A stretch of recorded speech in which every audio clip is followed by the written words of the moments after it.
রাশেদ প্রধানের এক শব্দে বিএনপির ঘরে আগুন। কিন্তু অবাক করা বিষয়, তার চেয়েও শতগুণ ভয়ঙ্কর মন্তব্যের পরেও দিলীপ রায়ের বেলায় কেন বিএনপির এই রহস্যময় নীরবতা? পর্দার আড়ালে কি তবে ওপার থেকে আসা কোনো বড় হুমকি কাজ করছে, নাকি কোনো গোপন চুক্তির জালে বন্দী এখন বিএনপি? কেনই বা দল ত্যাগ করছেন ছাত্র দলের তুখোর জুলাই যোদ্ধারা? বিএনপির এই দ্বিমুখী আচরণের নেপথ্যে লুকিয়ে থাকা আসল সত্যটা কি? সবকিছুই ফাঁস হবে আজকের এই বিশেষ ভিডিওতে, তাই শেষ পর্যন্ত দেখার চেষ্টা করুন। রাশেদ প্রধানের একটি শব্দ উচ্চারণ কিংবা একটি শব্দ চয়নকে ঘিরে এখন তোলপাড় শুরু হয়েছে পুরো বাংলাদেশে। বিশেষ করে বিএনপির রাজনৈতিক অঙ্গনে এই নিয়ে ব্যাপক হইচই, শোরগোল ও প্রতিক্রিয়া দেখা যাচ্ছে। ঘটনার সূত্রপাত: তিনি এক বক্তব্যে প্রধানমন্ত্রী জনাব তারেক রহমানকে উদ্দেশ্য করে কুলাঙ্গার শব্দটি ব্যবহার করেন। আমরা বলছি না এটি সঠিক শব্দ ছিল, বরং স্পষ্টভাবেই বলা যায় এটি ছিল তার শব্দ চয়নের ভুল। তবে পরবর্তীতে তিনি সেই বক্তব্যের ব্যাখ্যা দিয়েছেন, দুঃখ প্রকাশ করেছেন এবং ক্ষমা চেয়েছেন। আমরাও মনে করি প্রধানমন্ত্রী হন বা অন্য কোনো সম্মানিত ব্যক্তি, কারো ক্ষেত্রেই এমন শব্দ ব্যবহার শোভন নয়। রাজনৈতিক মতপার্থক্য থাকতেই পারে, তীব্র সমালোচনাও হতে পারে, কিন্তু ভাষার একটি সীমারেখা থাকা জরুরি। ঠিক যেমন ভাবে আমরা তীব্র নিন্দা জানাই বিরোধী দলীয় নেতা ডক্টর শফিকুর রহমানকে উদ্দেশ্য করে চুম্মা শফিক, সাদা শকুন কিংবা অনুরূপ অবমাননাকর শব্দ ব্যবহারের। বিএনপি ছাত্রদল ও তাদের অসংগঠনের কিছু নেতাকর্মী দীর্ঘদিন ধরে এসব শব্দ ব্যবহার করে ডক্টর শফিকুর রহমানকে হেয় প্রতিপন্ন করার চেষ্টা করেছে। সুতরাং রাজনৈতিক সংস্কৃতিতে যদি শালীনতা ফিরিয়ে আনতে হয়, তাহলে সেটি সবার জন্যই প্রযোজ্য হতে হবে। এক পক্ষের জন্য এক নিয়ম আর অন্য পক্ষের জন্য আর এক নিয়ম, এভাবে কখনো সুস্থ রাজনীতি গড়ে ওঠে না। মাত্র একটি শব্দ, আর তাতেই তোলপাড় বিএনপির অন্দরমহল। কিন্তু প্রশ্ন হলো, সাধারণ একটি শব্দকে ঘিরে কেন এই অভাবনীয় উত্তেজনা? মজার ব্যাপার হলো, এই ঘটনার পর আরো একজন এমন এক শব্দ ব্যবহার করেছেন যা অনেকের মতে আরো বেশি কঠোর এবং বিতর্কিত। আমি সেই ভিডিওটিও আপনাদের দেখাবো, তবে তার আগে একটি বিষয় নোট করে রাখুন। বিএনপি ওই নির্দিষ্ট ঘটনাস্থলে যাবে না। কেন যাবে না, সেই বিস্ফোরক ব্যাখ্যায় আমি একটু পরেই আসছি। তার আগে আসা যাক রাশেদ প্রধানের প্রসঙ্গে। তার মুখ থেকে সেই শব্দটি বের হওয়ার পর থেকেই বিএনপির ভেতরে যেন আগুন জ্বলে উঠেছে। বিভিন্ন মহলে ছড়িয়ে পড়েছে চরম অসন্তোষ। পরিস্থিতি এমন পর্যায়ে পৌঁছেছে যে কোথাও কোথাও তার কুশপুত্তলিকা দাহ করা হয়েছে, আবার কোথাও তার বাড়ির সামনে গিয়ে উত্তেজনাকর পরিস্থিতি তৈরি করা হয়েছে। কিন্তু কেন? কি এমন ছিল সেই শব্দে? এখানে একটি বিষয় আপনাদের খুব মন দিয়ে লক্ষ্য করতে হবে। 5ই আগস্টের পর থেকে বিএনপির পক্ষ থেকে একটি শব্দ বারবার উচ্চারিত হচ্ছে, আর সেটি হলো মব। অভিযোগ আছে আওয়ামী লীগ ও শেখ হাসিনার আমলে সুবিধাভোগী কিছু মিডিয়া গোষ্ঠী এবং তাদের সমর্থক মহল এই শব্দটি পরিকল্পিতভাবে ব্যবহার করছে। এমনকি বর্তমান প্রধানমন্ত্রীর নীতি ও কৌশল উপদেষ্টা জাহিদুর রহমানকেও অনেকে এই শব্দের ঘন ঘন ব্যবহারকারী হিসেবে চিহ্নিত করেন। তাহলে এখানে প্রশ্ন কিন্তু থেকেই যায়, গত 15 বছরের অগণিত অভিযোগ, ক্ষোভ আর বিতর্কের কি কোনো বিচারই হবে না? জবাবদিহির বদলে কি কেবল মব বা এই জাতীয় কিছু শব্দের আড়ালেই সবকিছু চাপা পড়ে যাবে? এই গোলকধাঁধার উত্তর খুঁজতেই আমাদের যেতে হবে আলোচনার পরের অংশে। বিএনপি কেন সেই জায়গায় যাচ্ছে না, আর কার ভিডিও নিয়ে এত বিতর্ক? ওই সময় আওয়ামী লীগের নেতাকর্মীদের কোনো জায়গায় কোনো কিছু হলে কেউ গ্রেপ্তার করে যদি পুলিশে দিয়েছে, তাকে আটক করে যদি থানা হাজতে সোপর্দ করেছে, সাথে সাথে এই জাহিদুর রহমানরা এবং আওয়ামী লীগের যে মিডিয়াগুলো আছে, যে দালাল শ্রেণী আছে, তারা মব মব মব করতে করতে তাদেরকে এভাবে দায় মুক্তি দিয়েছে। ফলে আওয়ামী লীগ যে অপকর্মটি এদেশে করেছে দীর্ঘ 17 বছর, তাদের এই অপকর্ম, এই মবের ভয়ে মানুষ একটা ভয় পেয়ে গেছে যে মব বলে তাদেরকে অপমান অপদস্থ করা হচ্ছে, তাদেরকে নিরুৎসাহিত করা হচ্ছে এবং বিপরীত পক্ষে আওয়ামী লীগকে বাঁচানোর জন্য একটা অস্ত্র হয়ে দাঁড়ালো, যার কারণে মানুষ নিরুৎসাহিত হয়ে গেছে। আওয়ামী লীগ যা করেছে সেই অনুযায়ী তাদের উপরে যা হওয়ার কথা ছিল, এই শব্দটির কারণে আওয়ামী লীগ বেঁচে গেছে। কিছুই হয় নাই, তাদের কিচ্ছু হয় নাই। এবং এই যে যতটুকু যেখানে যা হয়েছে, এই সবগুলো কিন্তু অধিকাংশের সাথেই বিএনপি জড়িত, ছাত্রদল জড়িত, যুবদল জড়িত।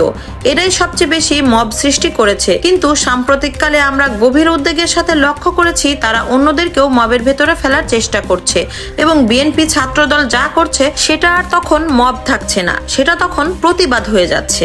রাশেদ প্রধানের বাড়ির সামনে গিয়ে ছাত্রদল যুবদলের ছেলেরা জুতা নিক্ষেপ করেছে। তারা সম্মিলিতভাবে সেখানে গিয়ে তাকে গালিগালাজ করেছে, তার বিরুদ্ধে স্লোগান স্লোগান দিয়েছে।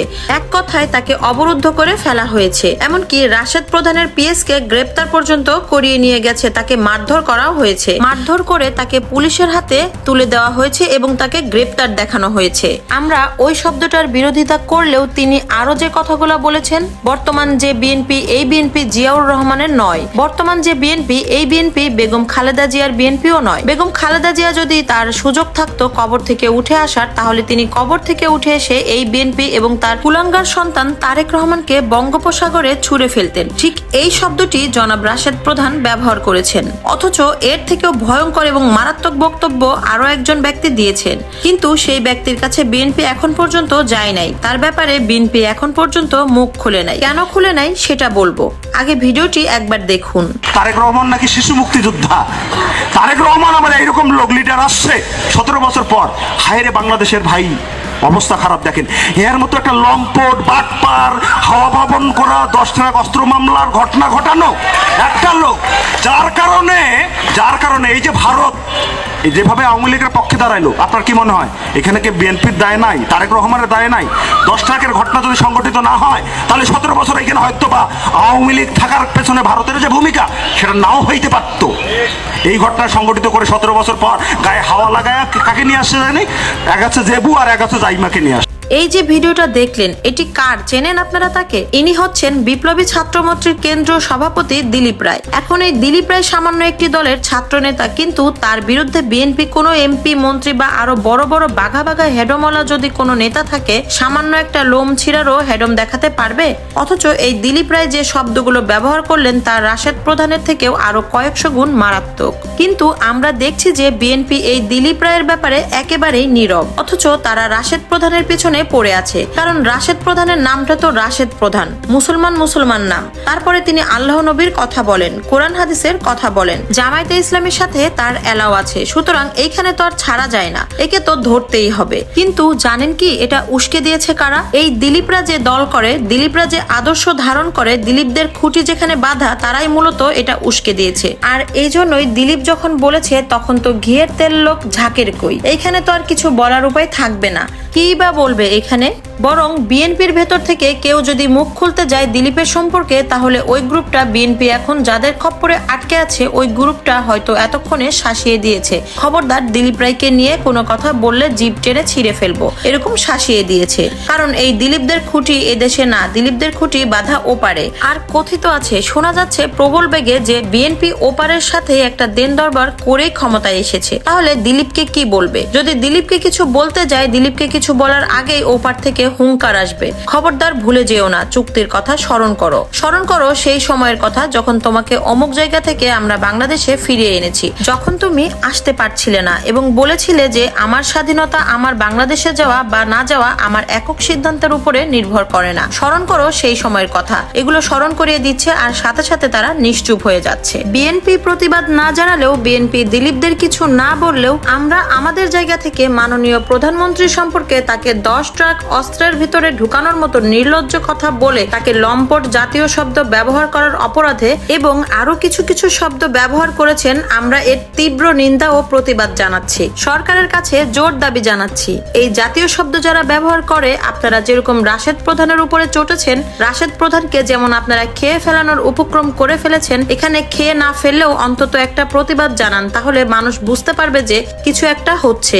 কিন্তু এটা করতে পারবেন না, আপনারা লিখে রাখেন। বিএনপি দিলীপের বিরুদ্ধে একটা শব্দ উচ্চারণ করতে পারবে না, এমনকি মুখ খুলতেও পারবে না। আর এমন বিষয়গুলি জানার পরেই দেখে শুনে অনেকেই এখন বিএনপির ভেতর থেকে পদত্যাগ করে বের হয়ে আসছে। ঢাকা বিশ্ববিদ্যালয়ের ছাত্র দলের যুগ্ম সাধারণ সম্পাদক তিনি ঘোষণা দিয়ে বলেছেন, বর্তমান এই বিএনপির সাথে আর থাকা যায় না। কারণ ছাত্র দলের এই ছেলেগুলো তো জুলাই যোদ্ধা। যখন তারা দেখেছে যে বিএনপি নামক এই দলটি জুলাই বিপ্লবের সাথে, জুলাই গণ অভ্যুত্থানের সাথে যে আচরণটা করেছে, গাদ্দার করেছে, মুনাফিকিটা করেছে, যার কারণে বিএনপি ও ছাত্র দলের অনেকেই ফেসবুকে সরাসরি ঘোষণা দিয়ে দল থেকে পদত্যাগ করছে। এমনকি রেজওয়ানুল করিম রনি টকশো করে, আপনারা চেনেন সবাই তাকে। এই রেজওয়ানুল করিম রনি পর্যন্ত বলেছে যে কাউকে কোনো উত্তর দিতে পারছি না, বিএনপির কর্মকাণ্ড এভাবে যদি চলতে থাকে তাহলে সরি বিএনপি, এমন বিএনপিকে বিদায়, এই জাতীয় শব্দ ব্যবহার করছেন। অন্যদিকে সাখাওয়াত হোসেন সায়ন্ত, আমরা শেখ হাসিনার আমলে যাকে টকশোতে একমাত্র বিএনপির পক্ষে কথা বলার লোক দেখেছি, একটা সময় বিএনপির জন্য তার ন্যায় অন্যায় বোধ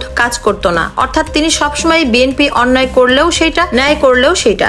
অথচ তিনিও বর্তমানে বলতে বাধ্য হয়েছেন যে আমরা আসলে বিএনপির পক্ষে যুক্তি দিতে পারছি না, কোনো যুক্তি খুঁজে পাচ্ছি না। প্রতিপক্ষ যখন আমাদের যুক্তি দিয়ে ঘায়েল করছে তখন আমরা জবাব দিতে পারছি না। সুতরাং দিলীপ রায় দেশে যা খুশি তাই বলতে পারবে, বিএনপি ওদের ধারে কাছেও যেতে পারবে না। দর্শক, আপনাদের কাছে কি মনে হয়, দিলীপের সম্পর্কে কি বিএনপি কোনো ব্যবস্থা গ্রহণ করতে পারবে? আপনার মস্তিষ্কের গুরুত্বপূর্ণ ভাবনা কমেন্টে জানান। প্রতিনিয়ত এমন খবর জানতে এই ভিডিওটিতে লাইক দিন।